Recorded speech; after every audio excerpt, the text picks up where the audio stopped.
السلام علیکم دوستو، آج ہم آپ کو بتائیں گے امام زین العابدین رضی اللہ تعالی عنہ۔ منقول ہے کہ ہشام بن عبد الملک نے قبل خلافت کے حج کیا۔ وقت طواف کے کوشش کی کہ حجر اسود کا بوسہ لے، مگر بوجہ کثرت آدمیوں کے ممکن نہ ہوا۔ اسی حال میں امام زین العابدین علی بن حسین بن علی بن ابی طالب رضی اللہ تعالی عنہ تشریف لائے۔ لوگ انہیں دیکھ کر طواف سے رک گئے، یہاں تک کہ انہوں نے طواف کیا اور حجر اسود کا بوسہ لیا۔ لوگوں نے ہشام سے پوچھا، یہ کون ہے؟ کہا، میں نہیں پہچانتا۔ فرزدق شاعر نے کہا، جو کہ وہاں موجود تھا، میں انہیں پہچانتا ہوں، اور اشعار میں ان کا نام لیا اور ان کی مدح و صفت بیان کی۔ روایت ہے کہ امام زین العابدین رضی اللہ تعالی عنہ ہر رات دن میں 1000 رکعت پڑھتے تھے اور نماز تہجد کبھی حالت قیام اور سفر میں نہ چھوڑی، اور جب وضو کرتے ان کا رنگ زرد ہو جاتا، اور جب نماز کو کھڑے ہوتے ان کو لرزہ آ جاتا ہے۔ کسی نے دریافت کیا، آپ کا کیا حال ہو جاتا ہے؟ فرمایا، تم نہیں جانتے میں کس کے روبرو کھڑا ہوتا ہوں۔ اور نیز عادت شریف تھی کہ جب تیز ہوا چلتی آپ بے ہوش ہو کر گر پڑتے۔ ایک مرتبہ آپ اپنے مکان میں نماز پڑھ رہے تھے اور حالت سجدے میں تھے کہ وہاں آگ لگی۔ لوگوں نے پکارا، اے بیٹے رسول خدا کے، آپ کے مکان میں آگ لگ گئی ہے۔ آپ نے سر مبارک سجدے سے نہ اٹھایا، یہاں تک کہ خود بخود آگ بجھ گئی۔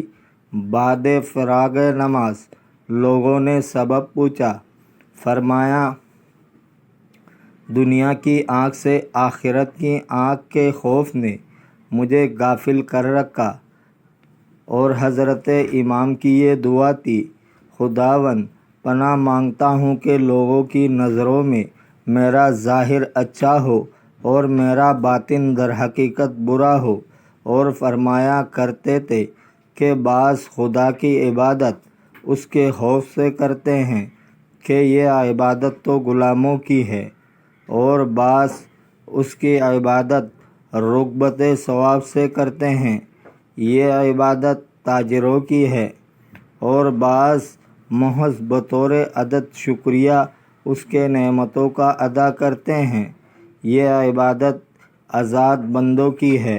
اور آپ کو پسند نہ تھی کہ وضو یا طہارت میں کسی سے مدد لے، آپ خود وضو کے واسطے پانی لاتے اور سونے سے پہلے اس کو ڈھانک دیتے۔ جب رات کو جاگتے پہلے مسواک کرتے، پھر وضو اور نماز شروع کر دے۔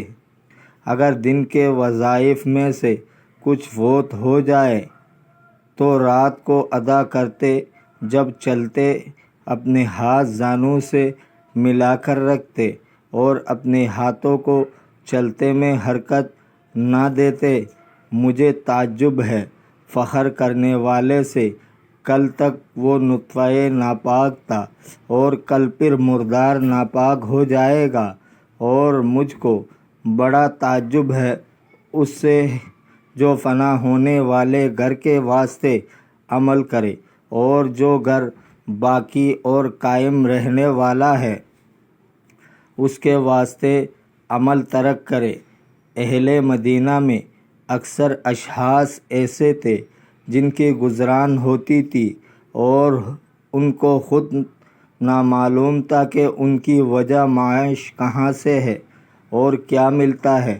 جب حضرت امام زین العابدین رضی اللہ تعالی عنہ نے وفات پائی، ان لوگوں کو وہ نہ ملا جو رات کو پاتے تھے، اس واسطے کہ آپ رات کو پوشیدہ راہ خدا میں محتاجوں کو دیا کرتے تھے، اور جو اس حال سے ناواقف تھے آپ کو بخیل جانتے تھے۔ جب آپ نے انتقال فرمایا سو گھر ایسے نکلے جن کا خرچ آپ کی ذات خاص سے متعلق تھا۔ حضرت امام باقر رضی اللہ تعالی عنہ فرماتے ہیں، میرے والد بزرگوار حضرت زین العابدین رضی اللہ تعالی عنہ نے مجھے یہ وصیت کی کہ 4 آدمیوں کے پاس نہ بیٹھا، نہ ان سے دوستی کرنا اور نہ ان کے ساتھ سفر کرنا۔ نمبر 1، فاسق بدکار کی صحبت سے علیحدہ رہنا، کیونکہ وہ ایک لقمہ کی غرض سے یا اس سے بھی کم پر تجھے بیچ ڈالے گا۔ نمبر 2، جھوٹے آدمی سے محبت نہ کرنا، کیونکہ وہ بالکل دھوکے اور سیراب کی مثل ہے، تیرے قریب کو تجھ سے دور کر دے گا اور دور کو نزدیک بنا دے گا۔ نمبر 3، کسی احمق کو دوست نہ بنانا، کیونکہ وہ اپنی حماقت سے تجھے نفع پہنچانے کا تو قصد کرے گا لیکن در حقیقت تیرا نقصان کرے گا۔ نمبر 4، جو شخص ناطے رشتے قطع کرتا ہو اس سے بھی دوستی نہ کرنا۔ میں نے قرآن شریف میں 3 جگہ ملعون پایا ہے۔ دوستو، اگر آپ کو ویڈیو اچھی لگی ہے تو لائک کرے، شیئر کرے، چینل کو سبسکرائب کرے۔ اپنے بہت سارے خیال رکھیے گا۔ ملتے ہیں اگلے ویڈیو میں۔ اللہ حافظ۔